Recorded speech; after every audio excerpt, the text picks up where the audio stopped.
Hello and Assalamualaikum everyone.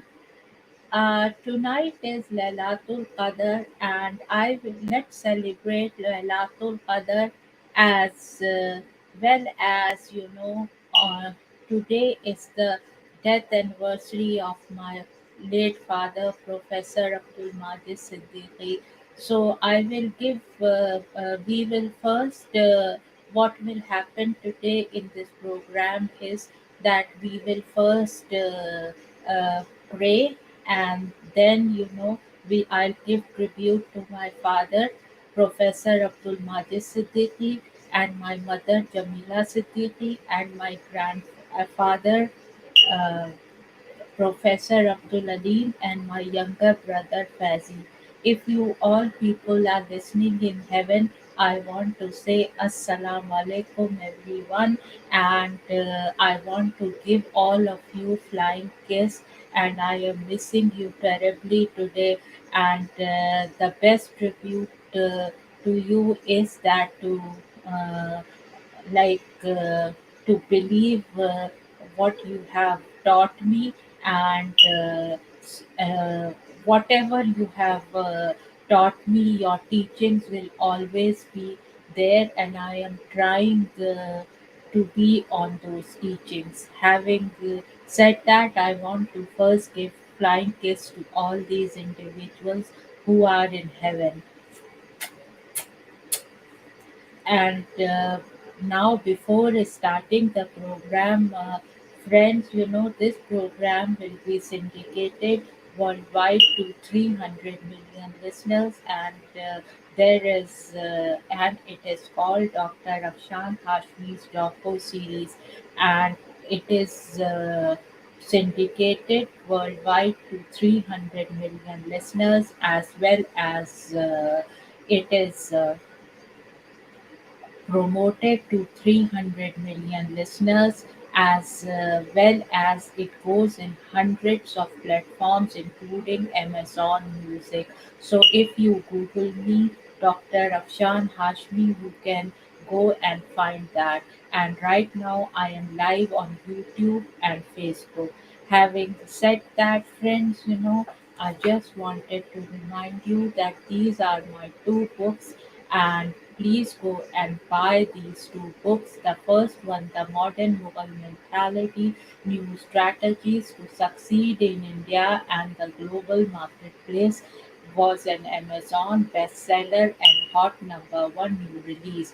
The second book, The Outbreak of a Monstrous Infection, was also an Amazon bestseller, and I want a movie to be made out of it. So all those Hollywood, Bollywood, Netflix, and whoever makes movies and web series and TV serials, please contact me.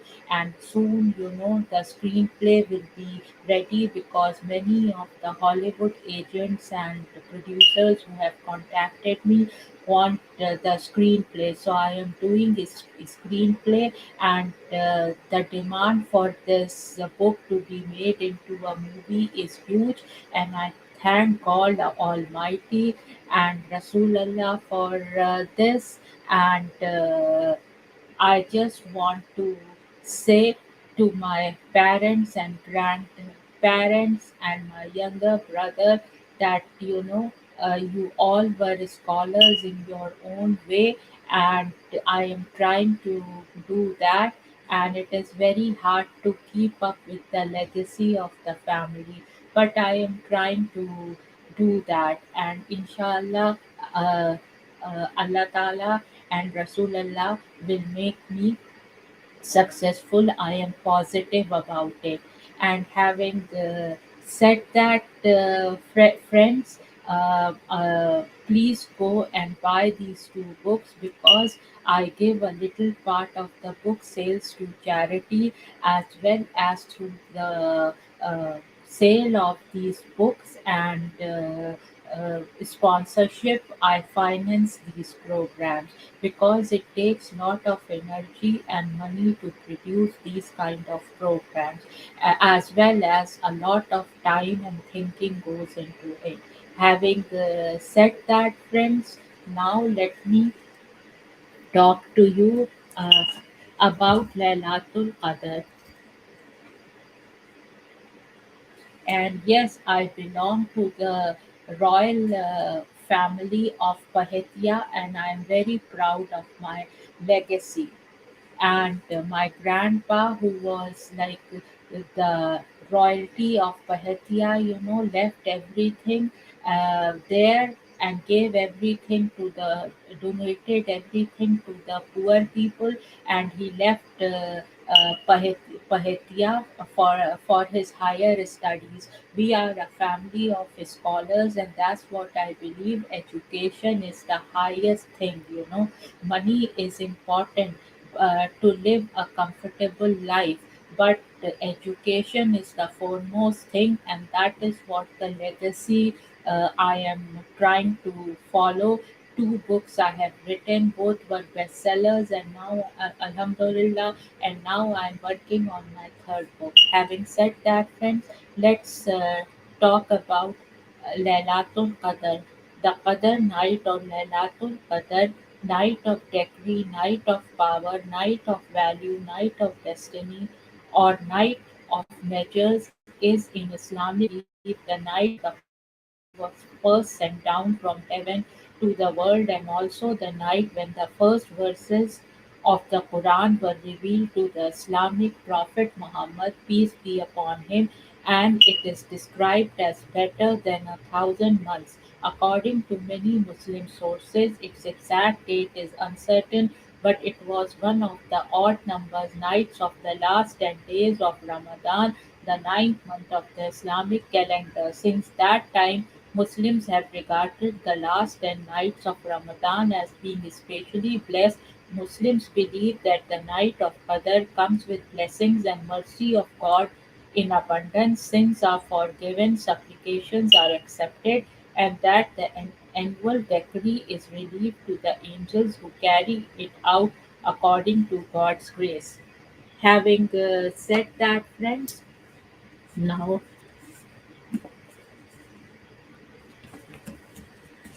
I will read from the study Quran, and as you all know, that I love the interpretation of this study Quran.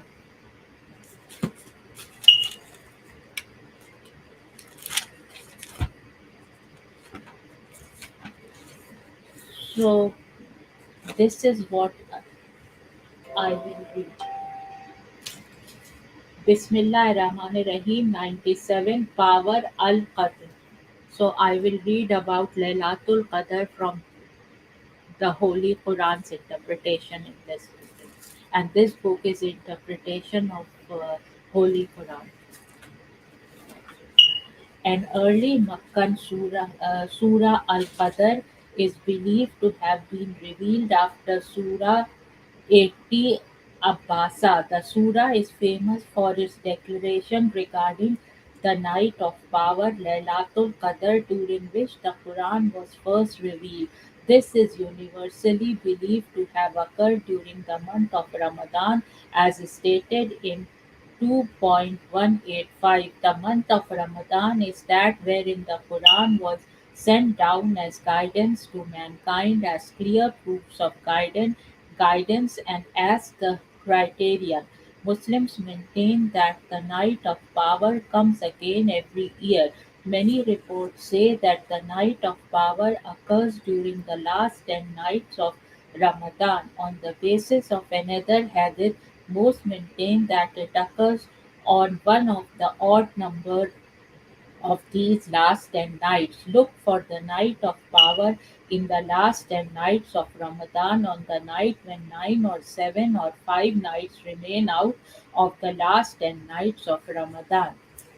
The Prophet himself would usually practice spiritual retreat during the last 10 days of Ramadan, abstaining from conjugal relations, fasting, and praying throughout the night, and he advised his followers to do so as well. According to another hadith, whoever stands in prayer during the night of power out of belief and seeking reward, his previous sins are forgiven. The Prophet advised that during this night one should pray, "My God, truly thou art a pardoner who loves pardoning, so pardon me." This surah can be understood as forming a pair with the following surah, in that the first discusses the conveyance of the revelation and the second focuses upon the importance of acting in accord with it.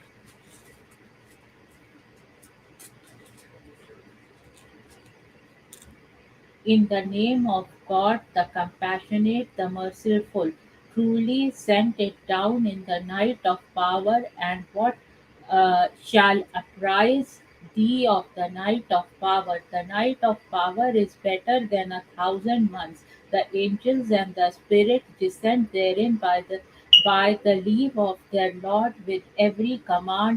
Peace it is until the break of dawn. It refers to the Quran. According to several commentators, these verses indicate that the Quran was revealed in its entirety at once. This is understood to be the first stage of revelation from the preserved tablet to the lowest heaven, that of this world, or more specifically to the house of might, which is in the lowest heaven. The second stage of revelation is then understood to have occurred gradually over a 23-year period from 610 to 632. For a discussion of the second stage of revelation, there are over 40 interpretations of what is meant by the night of power. According to Mujahid, it is the night of Hukum, the night of judgment/decree, meaning that on this night God decrees qadara all things for the following year, or meaning God's decree for the whole of creation, or both.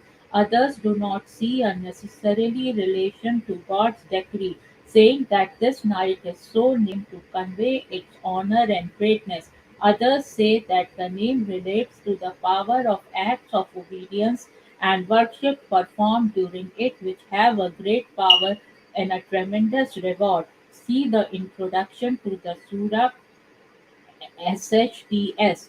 The rhetorical question is an emphatic expression of the utter holiness of the night, implying that true knowledge of it is beyond human understandings and belongs only to God. The merit for acts of worship performed during this night is greater than that for those performed during 1,000 other months, and in other verses, 1,000 need not to be taken literally but as an emphasis.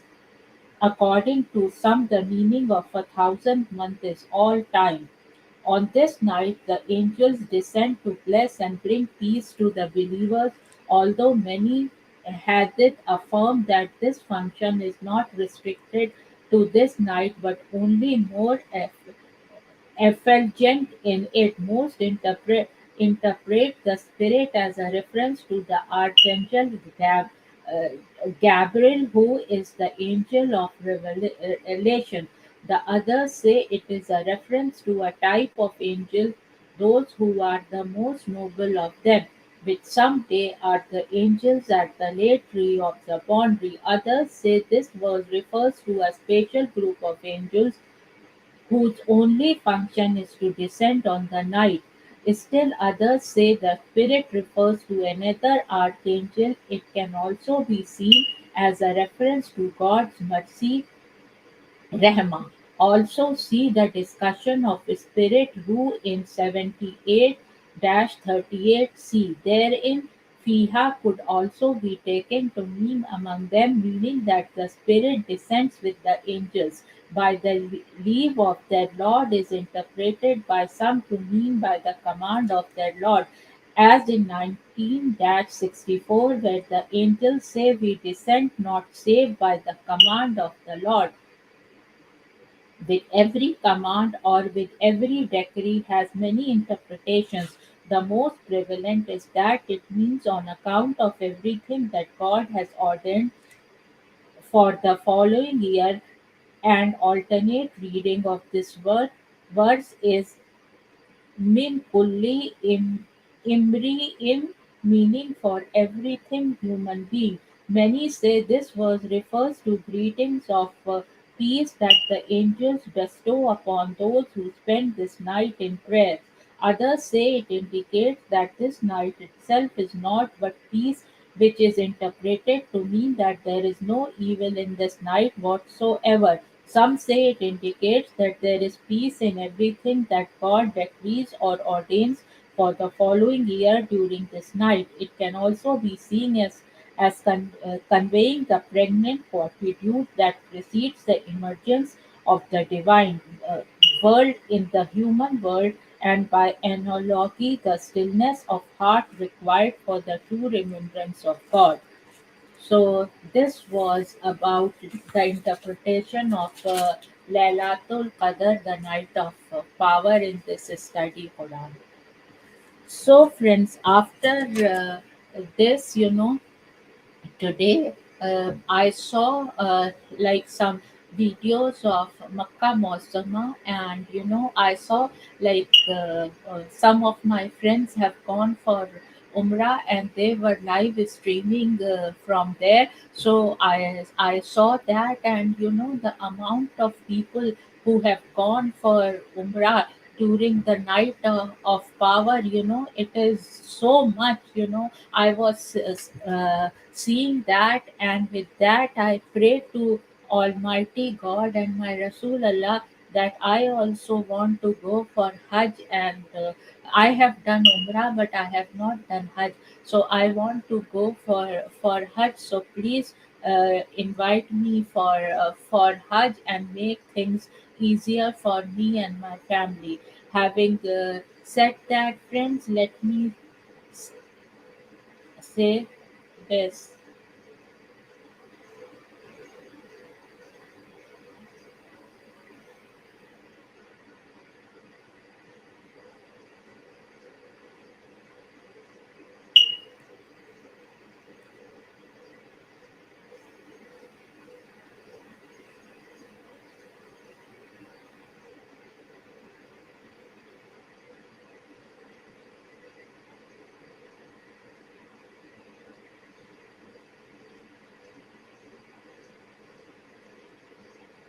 So now I will say this.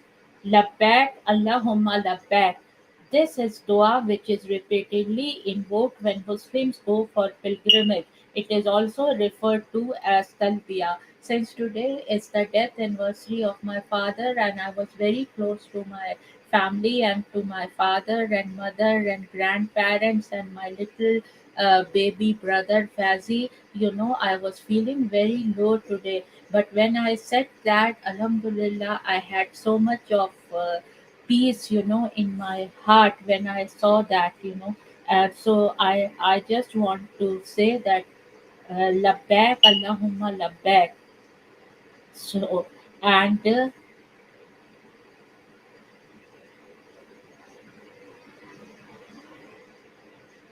So this is the dua which is invoked when Muslims go for pilgrimage. It is also referred to as talbiya. Talbiya is repeatedly said during the Hajj or pilgrimage or upon putting on the ihram. Full labbaik, Allahumma labbaik dua, and its meaning from uh, the Sahih Hadith from Jami al-Tirmidhi. eh, We learned that Ibn Umar, that the Prophet, peace be upon him, used to recite Talbiyah. The full transliteration of this dua is provided below. لبيك اللهم لبيك لا شريك لك لبيك إن الحمد ونعمت لك والملك لا شريك لك. The translation of this is, I respond to your call, O Allah, I respond to your call. You have no partner, I respond to your call. All praise, thanks, and blessings are for you. All sovereignty is for you, and you have no partners with you. So the first time when I went for Umrah, as soon as I saw Makkah Muazzama, and I started reciting it, and I cannot tell you the feeling. And today when my friend was live streaming from there, I saw, there were so many people, and I started saying that Alhamdulillah, I got so much peace in my heart. And then I thought I will go and share all this with my followers and my fans, and if I can teach this little bit, educate people about this, it would, that idea came from there. And give a tribute to my parents also on Laylatul Qadr, and praying with everyone on Layatul qadr. And I will go to mosque and also pray there whole night. So friends, that's I'm thinking. May God fulfill that promise of mine. And having said that, now let me talk about my family. As I said, I belong to the royal family of Pahetia, and let me start with my maternal grandfather, whom I was very very close, and his name was Professor Abdul Ali. And I haven't seen a personality in my life like him. Let me read about him.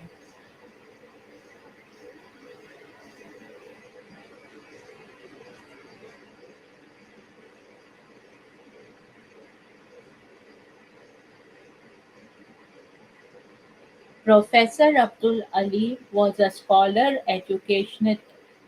educationist, journalist, and writer in Urdu. He was the professor of Arabic at Aligarh Muslim University, Aligarh, and also served as its vice chancellor from 1968 to 1974. And he was, before he died on 18th February 1976, and a month before his death, it was announced by Mrs. Indira Gandhi that he will be the next governor of Maharashtra. And it was already announced, but he was very much involved in bringing peace between India and Pakistan. So he went on a delegation. He led a delegation to Pakistan before that. And I don't know what happened there, that he when he came from there, he got very sick. He contracted some bacterial infection, and he got very sick, and he died.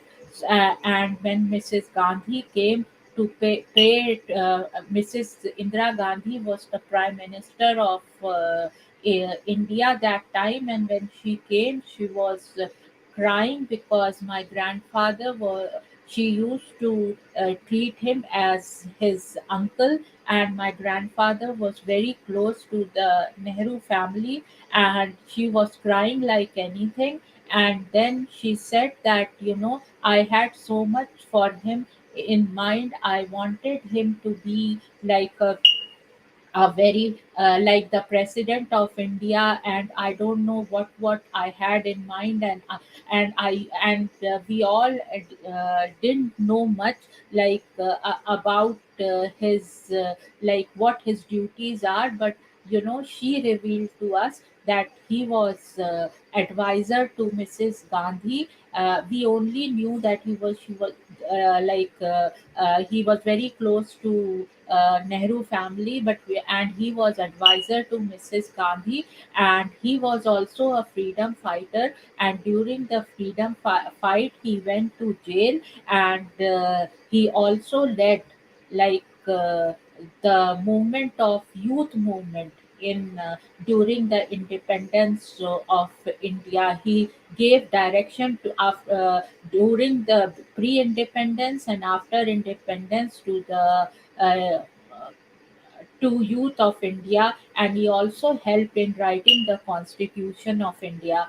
And much is not known about him. And so I knew all this, so I thought I will dispense this knowledge to everyone.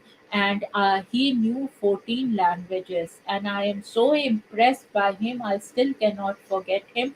He was like the pillar of my strength. And I feel like it is so hard to immaculate him. He was that, and he was so humble, full of love and all. I just cannot describe him, that what kind of personality he was. He loved me immensely. and I was going with him to Maharashtra. Like when he will be governor, I will be staying there. So that is the kind of background, I have. So, having said that, my parents have raised me like a princess, and they have given me whatever they could afford to. And the first thing they told me was to study hard and all that, and be kind to people. And that's what I am trying to do. That is my personality. I have to be very kind and look for people. Who need some help or anything. I am not rich or anything, but whatever I can do to help someone, I help that. That is my nature. Having said that, so now I will continue again reading about my grandfather by giving this much background. So, we didn't know what Mrs. Gandhi had in mind for him, and if he would have been. She said that he was my pillar and his strength. Like during. Like he used to advise her, and he was his pillar and his strength, and that is a huge thing, coming out of the sitting prime minister of India.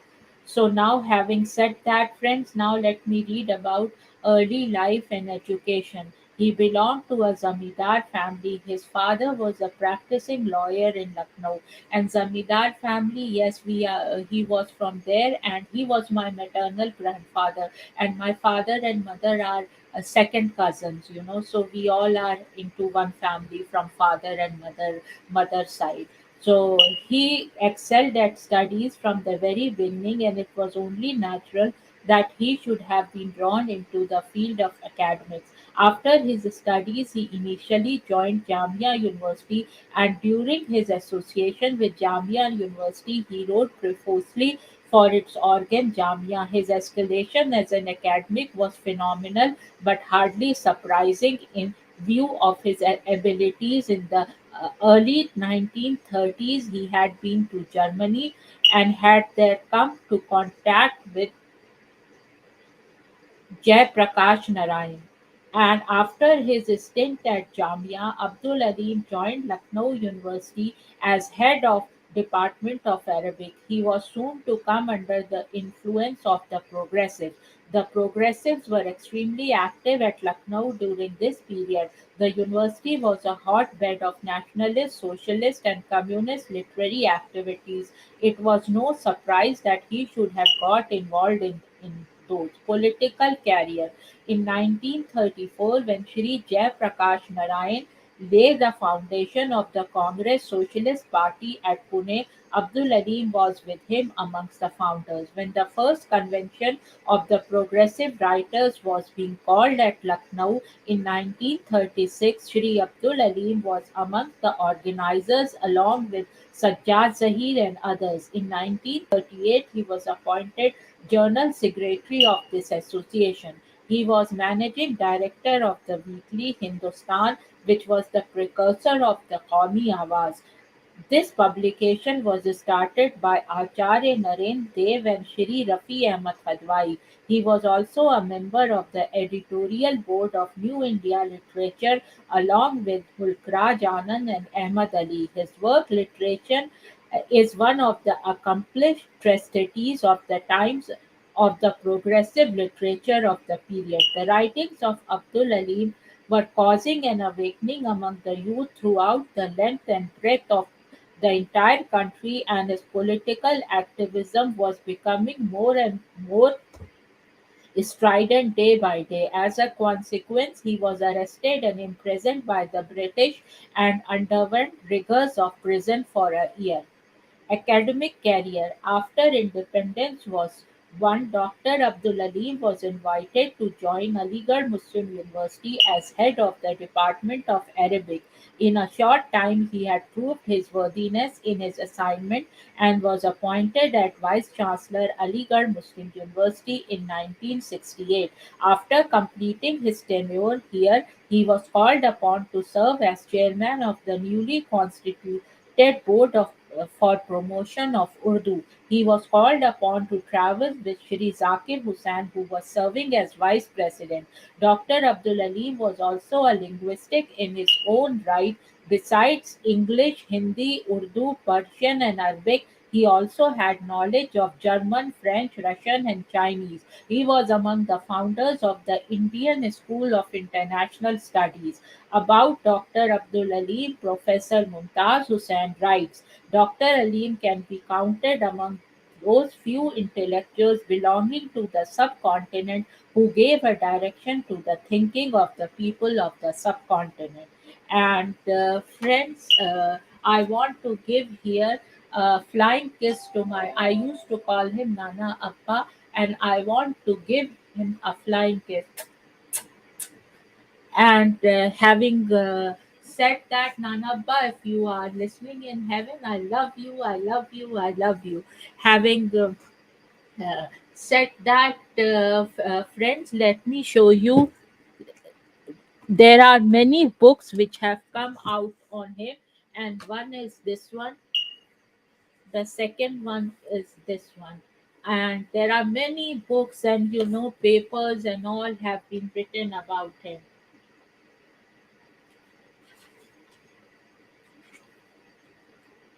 And here is, see this beautiful photograph of him.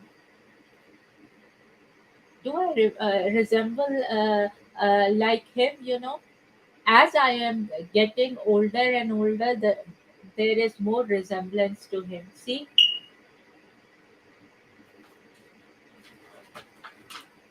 then see this.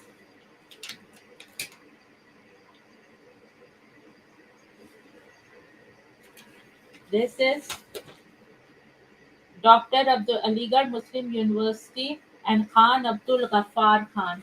He came. So this is my grandpa, and this is Khan Abdul Ghaffar. And then this is another picture of him.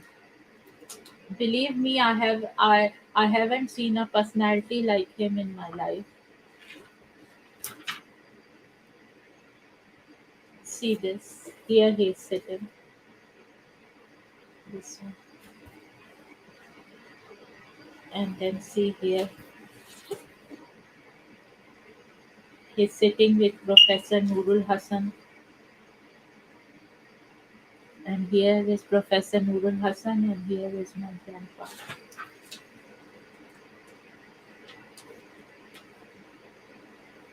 His Cairo Middle East delegation he took. And then see here, and see this one.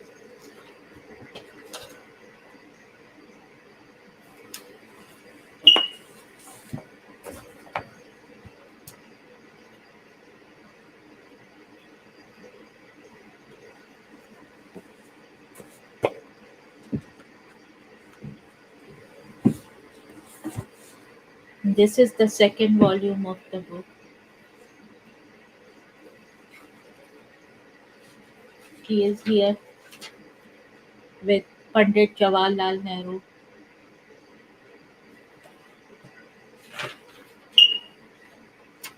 Here he is with Mrs. Indira Gandhi.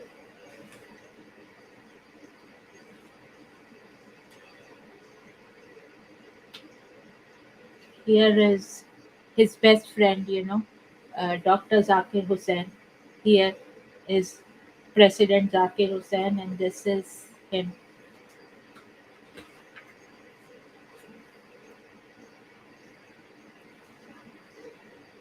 This is the Middle East delegation he took, and here he is speaking. Here he is with Bohra community head, and here he is.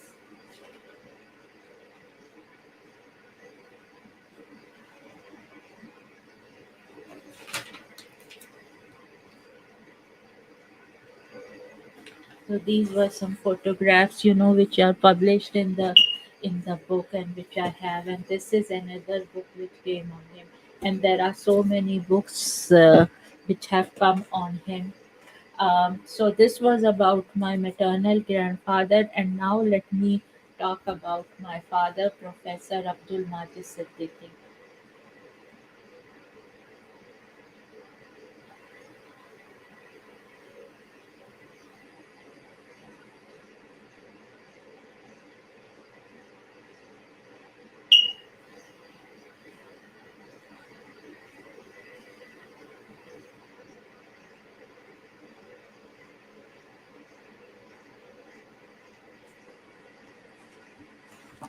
I'll show you photograph of Professor my father. Here it is.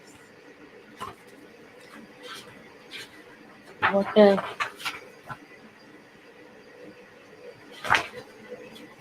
what a handsome person he was. So this is my father, and this is my mother, and this is his one of his friends, who's also no more with us, Professor Wasim Siddiqui of Honolulu University, and my father here he is. So let me read a little bit about him. Professor Abdul Majid Siddiqui. It is commonly perceived in the West that the scientists in India, in journal and at Aligarh Muslim University particular are not involved in true research and imparting of their knowledge to the next generation. By and large, this may also be true, but there are some people in India and journal and at Aligarh Muslim University in particular who have done remarkable research despite the lack of resources and a culture that rewards excellence. They have followed their dreams. Their commitment and perseverance makes them special and distinguished in their fields of inquiry. One such person is well-known scientist, professor and founding dean of Faculty of Life Sciences at Aligarh Muslim University, Abdul Majid Siddiqui.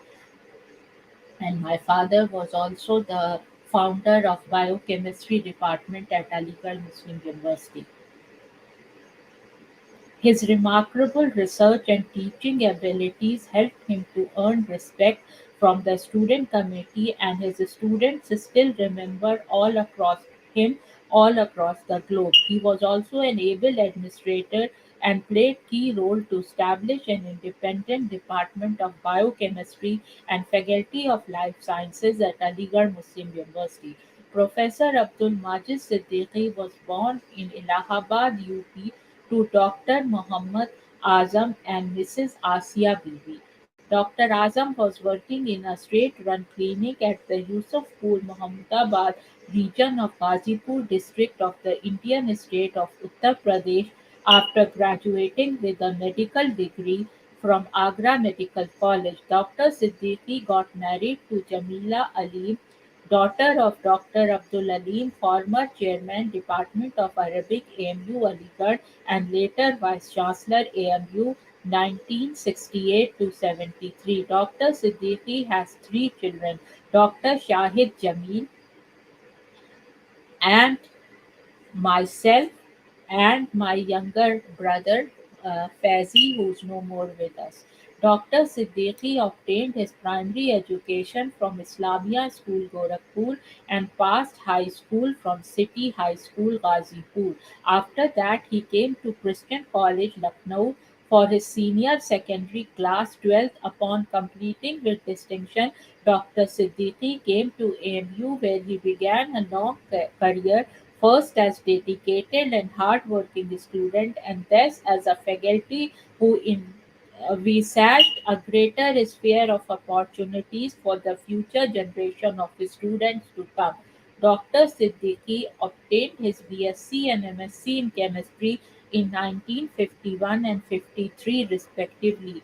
He was then recruited as a teacher and then lecturer in science to teach an integrated science course to the first year Unani student pre-tip of the Ajmal Khan Tibia College AMU. During this period, he proceeded to a study leave September 1959 to May 1962 to pursue his PhD in biochemistry from the School of Medicine, University of California, San Francisco, a top-tier university. In March 1963, Dr. Siddiqui was appointed as a lecturer in biochemistry section of the chemistry department to teach biochemistry to the MSc students and mentor students, promoted as a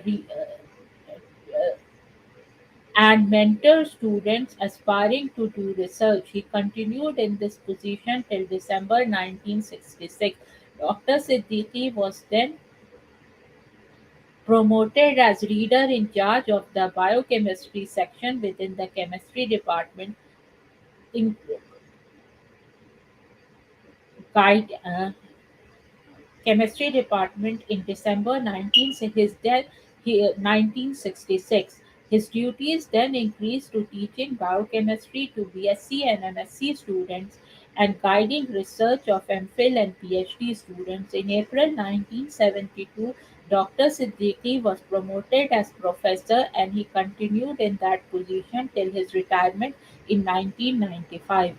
It is worthwhile to mention here that Dr. Siddiqui played the most role in the establishment of an independent department of biochemistry in AMU in 1986 and also the Faculty of Life Sciences, of which he was appointed the first dean. Among the various academic accomplishments achieved by Dr. Majid Siddiqui, here is a list of a few which deserve special mention.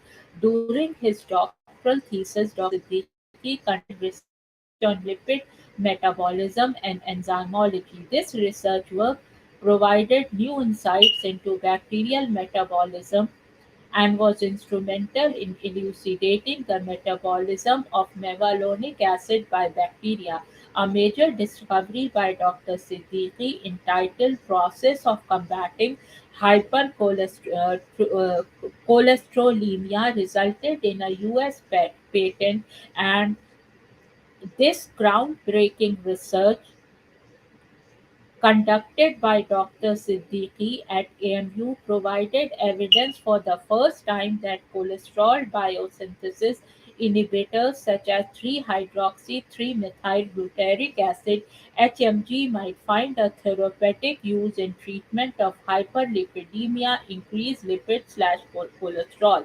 The global exploitation and marketing rights for this study were taken by Cal Biochem Behring Corporation, San Diego, USA. Since then, other workers have shown that HMG could also be used for the treatment of cholelithiasis, gallstones, and other workers have used this as a basis to file more patents based on this original work.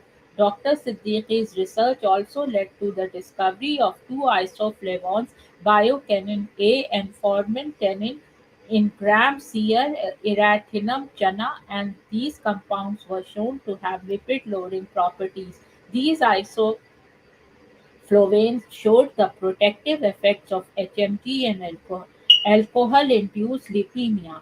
Dr. Siddiqui was the coordinator Ganga Action Plan project sanctioned by the Ministry of Environmental and Forest Government of India at AMU. This project drew investigators from the departments of biochemistry, botany, civil engineering, geography, geology and zoology at AMU. Research conducted under this project in various departments yielded publications in high impact journals. This was especially true for the environmental biochemistry and mutagenesis research carried out in the Department of Biochemistry, which received widespread coverage in the national and international media. Dr. Siddiqui was an accomplished researcher, which can be gauged by the fact that he guided about 40 PhD and 39 MPhil students who are spread all across the globe. Dr. Siddiqui also possessed great organizational skills. As a very active member of the Society of Biological Chemists India, he organized the SBC 39th annual meeting at AMU in 1970. Furthermore, he was the convener of 16th IUBMB India International Satellite symposium on biochemical education at AMU, Aligarh, September 1994. Dr. Siddiqui was also the convener and director of UGC All India Workshop on Use of Microcomputers in Teaching of Chemistry and Biochemistry, AMU 1985. Besides this, Dr. Siddiqui was the academic resource person for biochemical education workshops at BHU 1985 and COSTECH Madras 1988. He also served as a consultant in biochemistry with World Health Organization and was deputed to School of Medicine, University of Khartoum, Sudan to organize biochemistry teaching and research December 1985 to February 1986. Dr. Siddiqui was in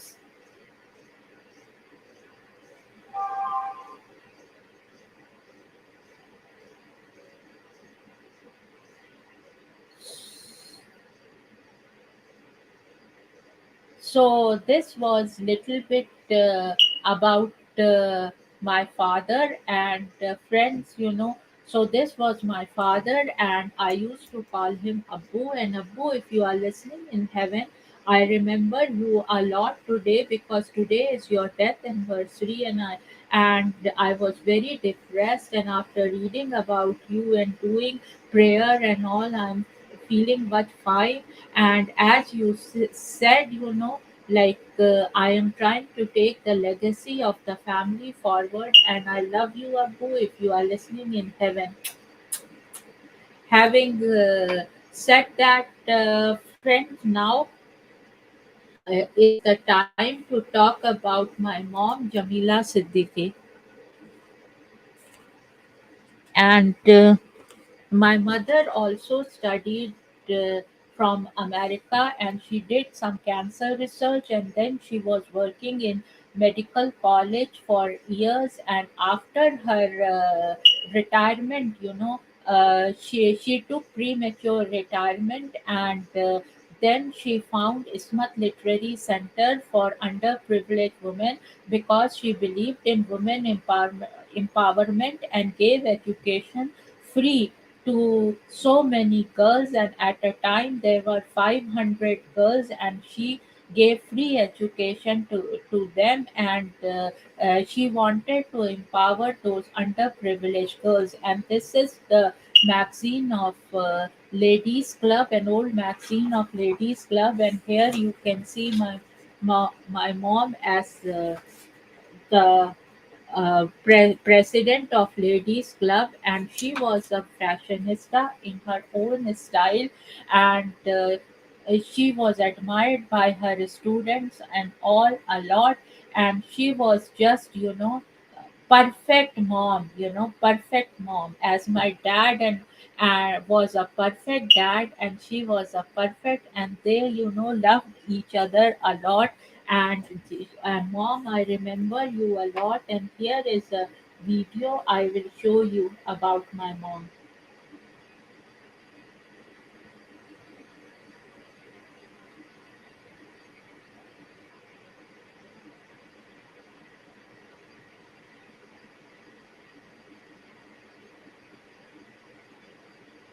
First, I will show you about Ismat Literary Center, and this is on my YouTube channel, so you can go and see that there also.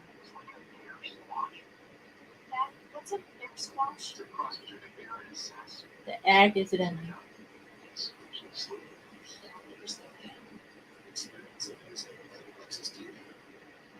So here now the video starts here.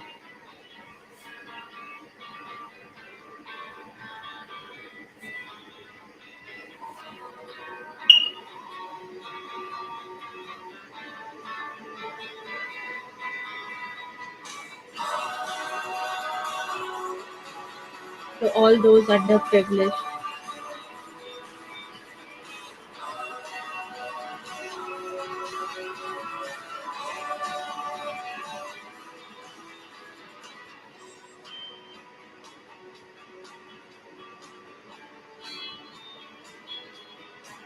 and you can see me also. there.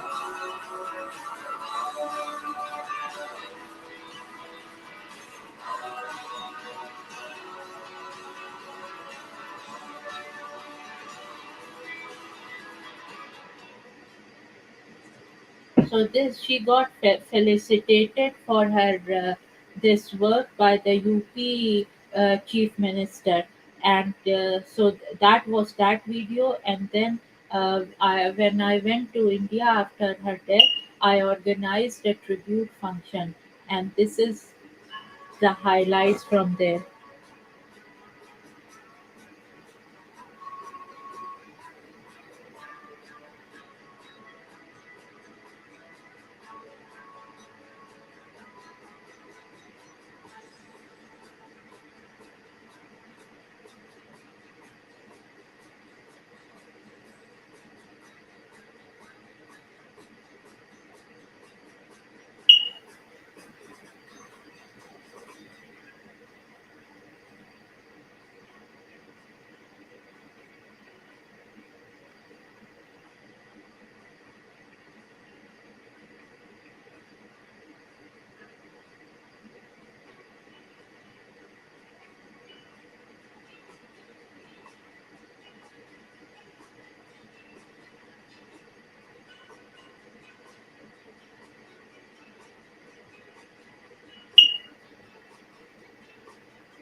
So this was about my mom, and my mom was a fashionista, and through her, I have learned all this fashion. She always told me to be, you don't have to wear expensive clothes or anything. You just have to wear, things which look good on you. You don't have to follow fashion. You should wear humble clothing. Your whole body should be covered, and like, and you should look good, and you should never expose your any body parts. These were some of her teachings, and she was so graceful, like everybody loved her. She was so famous in my city, and girls and all, when she opened this Ismat Literary Center in Aligarh Muslim University,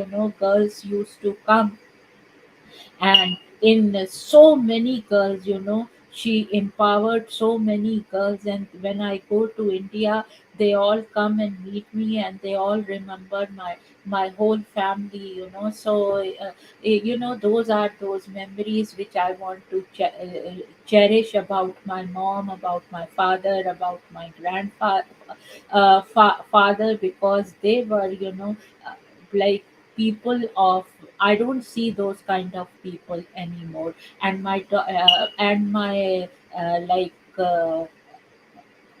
my mom's like my whole family, my maternal grandpa, nana, abba, my father, abbu, and my ammi, I used to call her ammi, mom, whatever, and she, she just loved me like anything, and she just died, all of a sudden, she was not sick or anything. She just died all of a sudden, and she always used to pray that, I want to die when I am moving and all. And that's how, like, she didn't want to be dependent upon anybody, and that's what she always used to pray, and God took her like that. So this was, in a nutshell, about the people who have inspired me in my life from my family.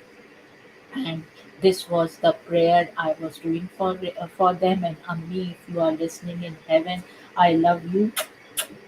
you all of you would be Nana, Ba, Abu, and Ammi. You all would be so happy that I am praying in Laylatul qadr and trying to evaluate your teachings and blessings. So let's do little bit of dua in our heart. And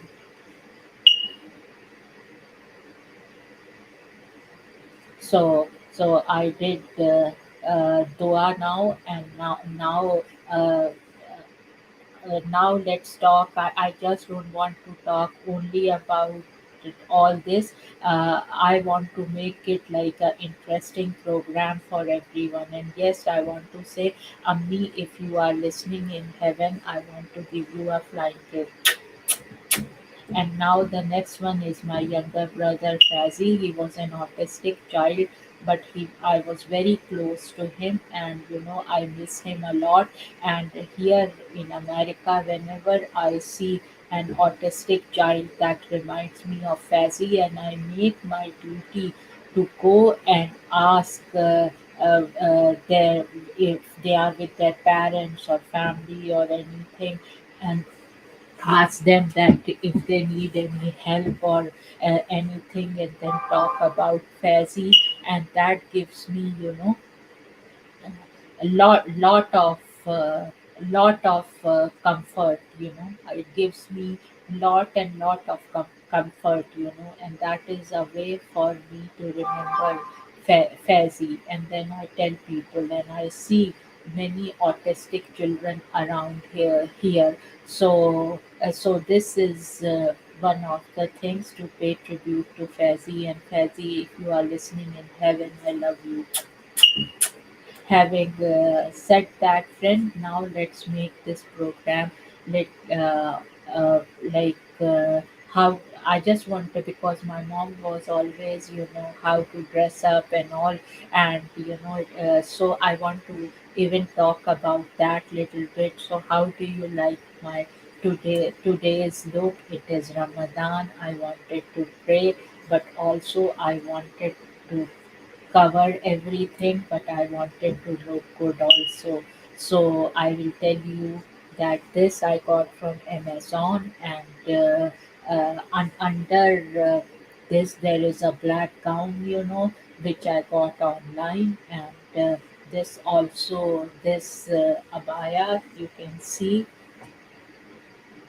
It is all, I got this online from Egypt, and I love it, and it is very comfy, and this is a look I wanted to show you, and how I came up with my makeup, because my mom, she loved makeup, whatever means she had. She was always so well dressed, So I have learned that from her.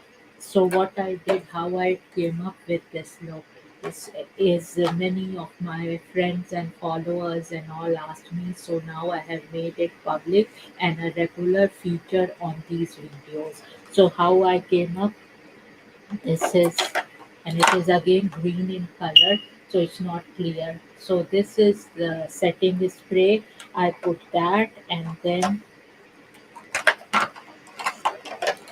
for my moisturizer I use this, and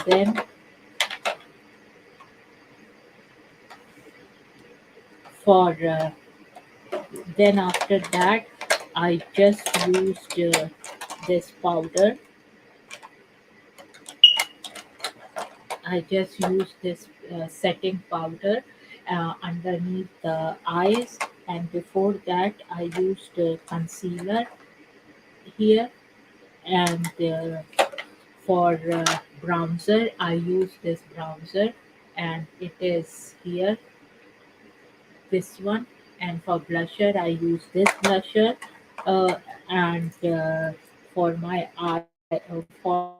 eyes I use this eyeshadow here. This is red in color. So I use that.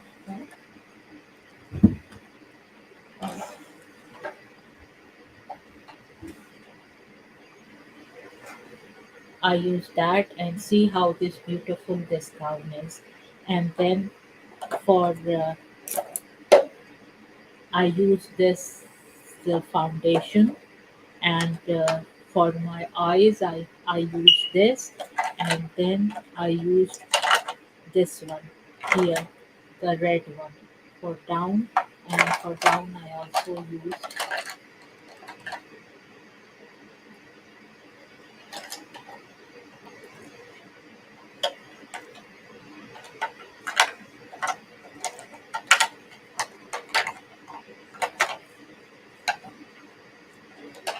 So I use this one here, purple color, and this black color, and this is for uh, lips pencil, and then for lipstick I use Kylie lipstick, liquid lipstick. I'm looking where I kept that.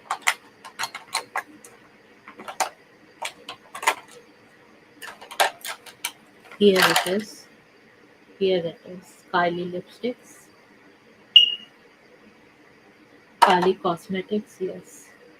The famous Kardashians, yes. She's Kylie Jenner, yeah. So, and then this one for highlighting. Yeah. So, my makeup is a mixed today of luxury makeup as well as from shop Miss A. So, so this is what the look is, and then the setting is spray is this here. The setting is spray is this one, and then finally comes this out. I use it throughout Ramadan. Different varieties of out scent I have from Saudi Arabia, so I use this, and it is so good. My mom's teachings, she loved scent and all, and she has taught me. Now I see the benefits of that. That since childhood, you have seen that I was always a fashionista in my town, like humble clothing, not expensive clothing, nothing, but the outcome was very, very good. So how do you like this? And do lots of comments and all. And whoever does, I have started this, that whoever does lot of comments and tagging and sharing this video, they will get a surprise, gift. So don't forget when you see this to write your thoughts in comments, and then you will get a surprise gift from me. So having said that, friends, I wanted now to sign off from this episode, and these are my two books, The Modern Mughal Mentality, New Strategies to Succeed in India and the Global Marketplace, and the second one is The Outbreak of a Monstrous Infection. Both these books were Amazon bestsellers, and this one was also hot number one new release on Amazon. And for my as well as it was hot number one new release, The Modern Mughal Mentality, as well as it was uh, bestseller on Amazon, and this one was bestseller on Amazon. And I want a movie to be made out of it, and all those Hollywood, Bollywood, Netflix producers and directors and whoever makes movies, please contact me at Afshan at drafshanhashmi.com. I'm getting lot of offers, but I'm still waiting for the screenplay to come, and once the screenplay I will send, and hopefully someone will like the screenplay, and then whatever is my asking price, if they give it, I'm in no hurry. uh, I want my asking price, and uh, whatever is my asking price, if someone gives that, and if you want to know that, then please read this book and then contact me or at Afshan at drafshanhashmi.com, or I can send you, like if you are interested, write to me, I can send you a free copy of the book. Having said that, friends, now I want to say, like, cheers. And now I sign off from this episode. Salam alaikum, Khuda Hafiz, Allah Hafiz, and may God Almighty listen to our prayers, and if you can, do pray. It is the night of power. So do pray, and it is up to you that whether you want to pray or not. I just wanted to remind you all. And may God Almighty listen to our prayers, and may all my followers and well wishers and everyone is happy and have a blessed Ramadan and have a blessed Eid and have a blessed Layatul qadr, and cheers and Khuda Hafiz and bye bye. So bye bye everyone, and do write to me lot of comments and do lot of tagging, and there will be a winner soon. Bye bye.